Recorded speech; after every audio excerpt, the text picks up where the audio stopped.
everyone, this is Mumbo. Welcome back to another episode on the HermitCraft server. It is episode 85, and today we are starting things off above my witch farm. I have just been AFK overnight, so I'm very curious to see how many item drops we have inside our new storage system. Right, so if we turn this thing off, I can actually hear witches spawning still. And then fly over into this area here. You can see item drops are actually flying past me at this point in time, so that's very promising. Now, first off, oh dear, that's probably not a good sign.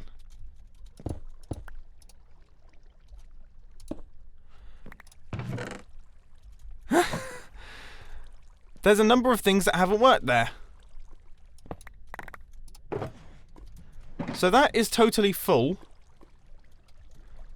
and in theory should be giving a comparator output, but it's not. Also, the item sorter hasn't worked. So, yeah.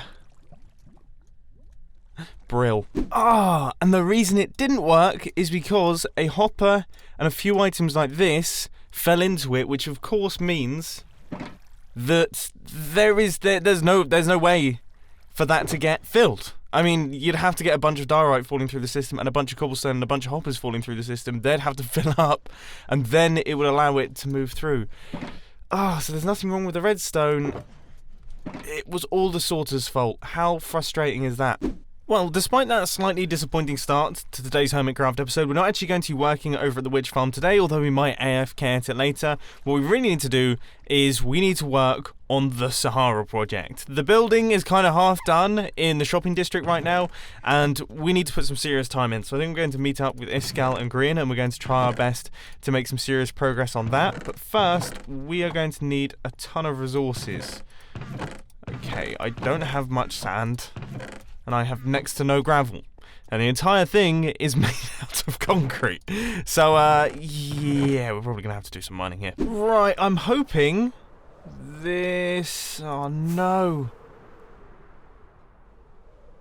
So, I managed to find some mutated hills. These are like gravelly mountains, and oh, this one looks like it mainly hasn't been touched. Is that a woodland mansion? No way! Well, that was close. We almost lost the sub-to-Green shovel, which I imagine would have upset him quite a lot. I think I might have to start charging Green some diamonds for advertising on my YouTube channel, because, you know, I mean, I've had that shovel now for, what, 10 or 12 episodes, and some live streams as well, and obviously I pull my shovel out probably about 10 times an episode. That's realistically... I mean, how many viewers would that be in total? That would be insane. I think my rough estimate is that it's been seen 20 to 40 million times. That could be way off, but that's what I'm going to go with because it sounds cool. Anyway, a whole ton more resource gathering has been done since the previous clip, so I managed to get myself around about 7 shulker boxes worth of gravel, which should hopefully be more than enough.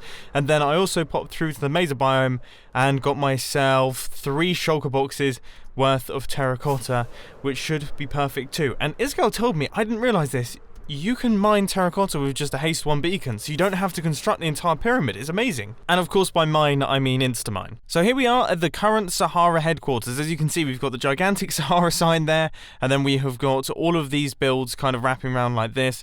And I think on this side, we're going to have the warehouse. So this is where all the redstone is going to be going. This is where all of the items are going to be packed up and moved into their shulker boxes and things. And then on the left-hand side, that's Grian's area of expertise. That's like the corporate end, the place where we're going to be having all the meetings, the discussions, and everything like that. But this is already looking pretty spectacular, and I am very excited to see what it looks like once it's done. And I think both myself, Iskall, and also Grian are going to get together and we're going to try our best. Really try our best to make some progress on this thing. God, it's difficult to judge the scale of it until you're actually underneath. Anyway, in come Iskall and Grian, and I mean, this is why recording with Grian is tough. Oh, you're just really fine. This is ridiculous. On your bed. Come on. Can't. Daddy's working. No. Go back. Come on the bed. There we go. Oh, wow. Anyway, on to business. I think Grian actually has a plan. So come into my temporary Sahara office that I make. We have our Gertrude, the receptionist here. Lovely. Hello, Oh, Gertrude. wow. Jeez. Yeah. Don't mind her. She's a bit. Welcome to Sahara! Oh my word! I think we're not gonna get anything sold with that type of customer service. No! Get it away! Definitely have to replace her. Yeah, yeah. Oh my goodness. She wasn't like this in the interview process. She was so nice. Oh, do you want to do it outside? Should we do it on the other side? Let's do it in the vault. Okay, that's fantastic redstone, by the way. You haven't got an appointment! Okay. Oh, hi guys, you're already here. Oh, nice. Yes. Okay. Hi. This is the worst meeting room I've ever seen. It's a vault. It's not a meeting room. It's a vault. Oh, wait. You might want to close the door because there's a crazy woman out there. What is this redstone? Look, guys, okay, we need to take a serious rain check here. Can we actually run a business that is the size of Sahara? Right now, we have struggled to get into the office room. You've hired a terrible receptionist. We can't make it into our own vault.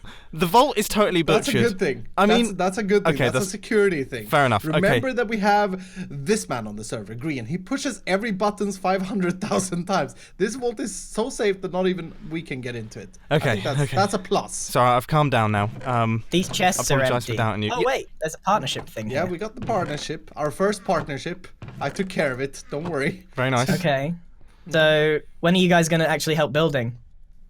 Yeah, that's kind of why we're here. I mean, we realized that we can't just. I mean, you are the architect. You're an amazing builder, but we'll help you place blocks.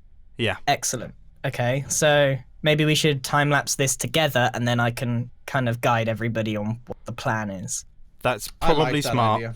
Because And then when it comes to doing the redstone, you can just tell me what to do. No, and I will go and I'm gonna do all of the placing of the redstone and the observers and no. Can you hear me still saying no, even though I'm getting further away? No. Can I place the buttons at the end? No, because you'll hit them a million times as you place them, Grian. You can't. That's you what can't. the customers are gonna do, though. What we could do is that we could install a roller coaster for you while we do the redstone. So you could be traveling around and look at us. Deal. So with that all sorted, it's time for a time-lapse. So in today's time-lapse chat, I want to talk to you about life in the VW bus. Because for those of you who haven't seen the previous episode of Hermitcraft or don't follow me on Twitter or anything, I am currently in my 1974 VW bus. Simply because where I normally record my videos in the studio, there's construction on both sides of it. 2 construction sites have opened up, and they were being quite noisy. And it's not the sort of noise, it wasn't too much of an issue for recording videos, but for example with the live stream day approaching, which was actually yesterday, but for the live stream day that was coming up, I thought to myself, if they suddenly start sandblasting or jackhammering or doing anything like that, then it's really going to cause an issue. So I had to take some drastic action, and I moved into my VW bus, and it's working really well. I mean, I said it during the last Hermitcraft episode, it's acoustically so much better than my actual studio. I think it's because it's got a soft roof lining, that helps, and then also I'm surrounded by soft furnishings. I've got curtains all around me, I've got pillows, blankets, everything, so it means that it sounds fantastic. But I mean, there are some slight flaws that I'm starting to realise. If I'm over at my base, my computer starts to ramp up, and if I work at my base for a long period of time, or anywhere that loads up my computer a little bit more, then it really begins to heat up the van. So that's one slight problem. There are birds that they're in the trees around my VW bus. So I have bird song in my videos now, which could be a positive or a negative, depending on how you look at it. I mean, the door seals in the VW bus, they're famously bad, and it actually lets a draft in on my feet. So my entire body is actually quite warm. I'm really, really comfortable. But my feet get absolutely freezing. So I've actually had to pull out some Christmas reindeer slippers that I'm currently wearing while recording my videos. But other than that, I mean, it's the best thing ever. It's fantastic. I don't know how to describe it. It's like, it just feels right. It feels like it's the right thing to do. And I almost feel upset that when I move into my new house, and I actually have a house to record videos in, I kind of feel upset that I'm not going to be in the van anymore. I feel like I'm going to miss it. Because this is great. I might just record from the van forever. I don't know. I mean, I really don't know.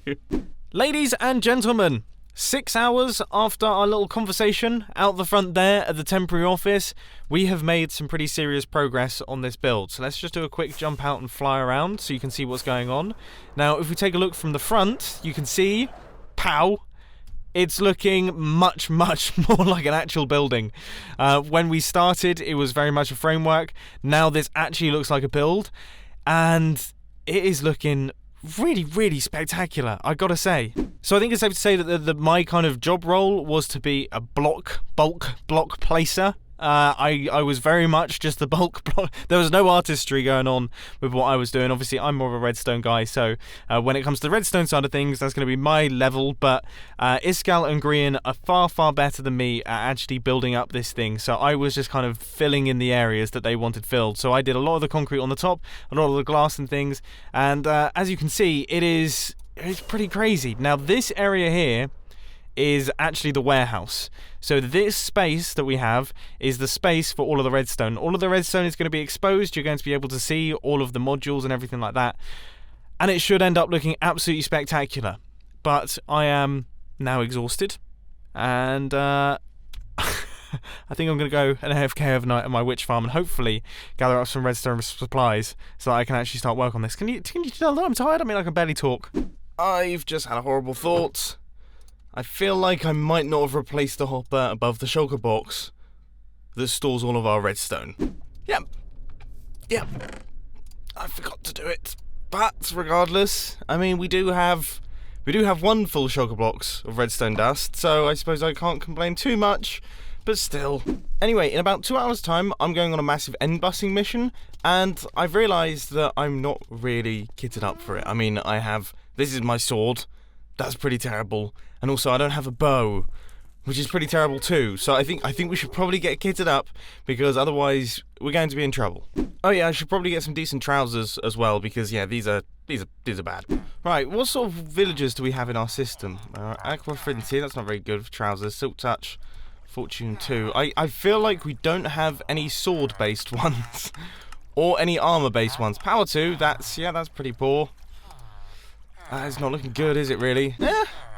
That's not too bad, but it is quite expensive. So unfortunately, instead of using my own villagers, I'm having to use these guys. But I refuse to buy any of Impulse's actual stuff, so I brought along some pumpkins, melons, and also some carrots, and hopefully we can make this work. So that is Protection 4 all sorted.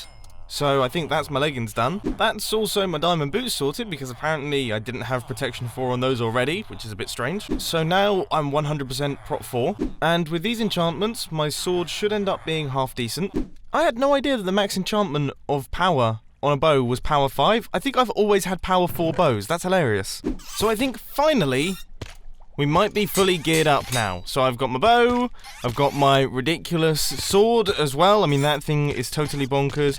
And I've got lots of very impressive armor too. I reckon we're ready to do this. I am feeling super, super positive. So I'm doing some end busting with Iskall in a little while. He's currently live streaming, and I got a little bit bored waiting to end bust with him. I think he's somewhere over there, so hopefully I can cruise in and crash his stream. Here we go. I'm sure he's going to be confused by this. What the heck? He's coming in! He's coming in hot! Okay.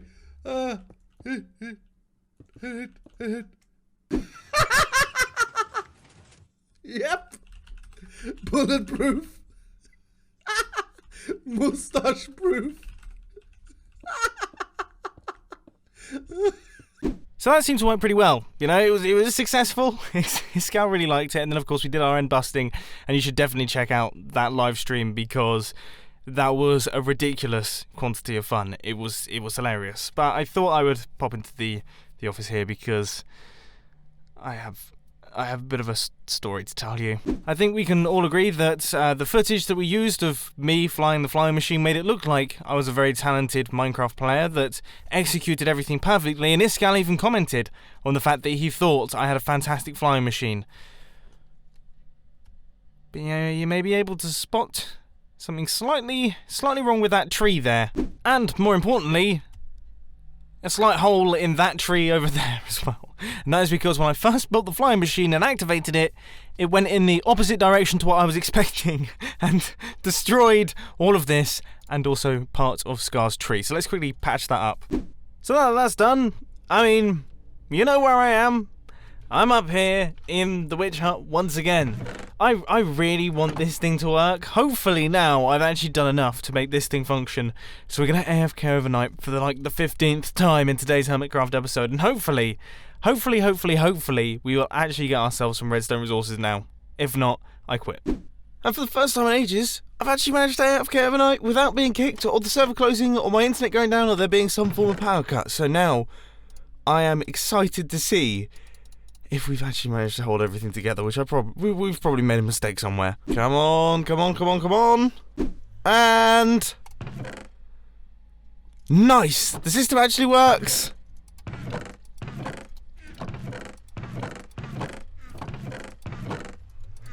I mean,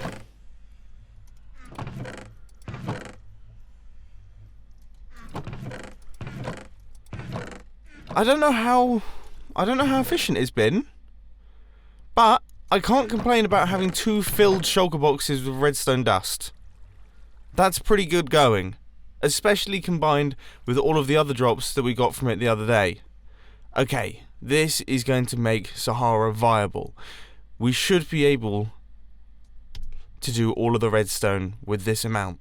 This is exciting. So as I said earlier on in the episode, the redstone is going to fill up this area here. We're going to have some of the redstone underneath this grey concrete that Iskall's placed in his live stream, but some of the redstone is going to be above it and it's going to be exposed. You're going to be able to see it through the windows and it's going to look absolutely amazing. And we're going to be building this at some point in the near future, but it's a huge project. I think me and Iskall said that it's probably going to take between 10 and 20 hours.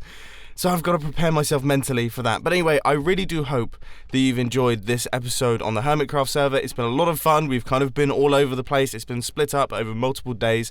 So I hope that you've enjoyed it. If you did, be sure to hit that like button. And if you really loved it, then make sure to subscribe. But thanks for watching, guys. This has been Mumbo, and I'm out. I'll see you later. Oh, this is awkward. This is me in the editing booth right now, realising that this episode is 17 minutes long. It was very difficult to judge the length of this one with the 6-hour time lapse and then the recording with Iskall and everything like that. I thought I had plenty, but it turns out that no, I'm running real low. So I apologise for that. Next episode will be 24 minutes to make up for it.